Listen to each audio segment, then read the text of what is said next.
कि साल भर तक हम सोने के गहने नहीं खरीदेंगे, सोना नहीं खरीदेंगे। अरे ये क्या, मोदी जी तो बोल रहे हैं गोल्ड में इन्वेस्टमेंट मत करो। तो अगर हमें इन्वेस्टमेंट करना है तो हम कहाँ पे कर सकते हैं? Hello everyone, I am C Nilesh Bajaj और मैं आपको बताऊंगा कि अगर हमें इन्वेस्टमेंट करना है तो हम गोल्ड के सिवाय कहाँ कहाँ पे कर सकते हैं। देखो गाइस, इन्वेस्टमेंट के तीन टाइप्स होते हैं। सबसे पहले low risk investment, second medium risk investment and third high risk investment. Low risk investment में सबसे पहले आता है फिक्स डिपॉजिट, यानी कि अगर आप at the time of retirement थोड़ा ग्रोथ के साथ पैसा लेना चाहते हैं या अपने इमरजेंसी फंड को कहीं पे इन्वेस्टमेंट करना चाहते हैं तो आप फिक्स डिपॉजिट के ऑप्शन पे डेफिनेटली जा सकते हैं। फिक्स डिपॉजिट का रिटर्न होता है 6% टू 8%। सेकंड लो रिस्क में आता है पीएफ।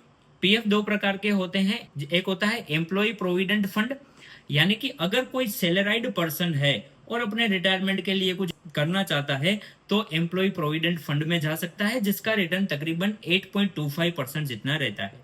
और अगर हम सैलराइड पर्सन नहीं है तो हम पब्लिक प्रोविडेंट फंड में इन्वेस्टमेंट कर सकते हैं, जिसका रिटर्न 7% के तकरीबन रहता है, यानी कि at the time of retirement 7% जितना रिटर्न आपको पर एनम डेफिनेटली मिल जाएगा।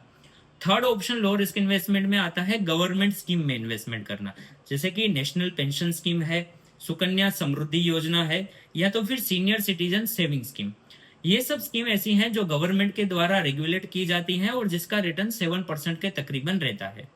सेकंड कैटेगरी इन्वेस्टमेंट की आती है मीडियम रिस्क कैटेगरी।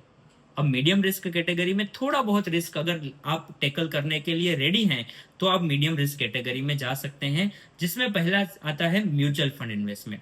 अगर आप डेट फंड में इन्वेस्ट करते हैं तो उसका रिटर्न तकरीबन 7% टू 9% के हिसाब से रहता है, और अगर आप इक्विटी फंड में इन्वेस्ट करना चाहते हैं तो उसका रिटर्न 12% के तकरीबन रहता है। सेकंड मीडियम रिस्क इन्वेस्टमेंट में ऑप्शन आता है कॉर्पोरेट बॉन्ड का। हमें उसी कॉर्पोरेट बॉन्ड में इन्वेस्टमेंट करना है जिसका रेटिंग AAA या AA वाला है।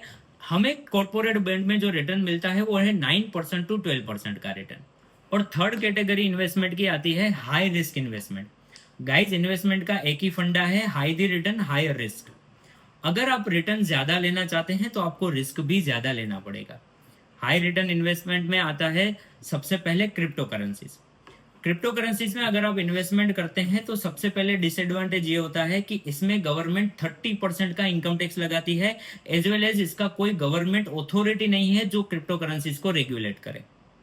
सेकंड हाई रिस्क इन्वेस्टमेंट में आता है स्टार्टअप इन्वेस्टमेंट। आप स्टार्टअप्स में इन्वेस्टमेंट कर सकते हैं, 40% तक का रिटर्न भी मिल सकता है, but as per one report 90%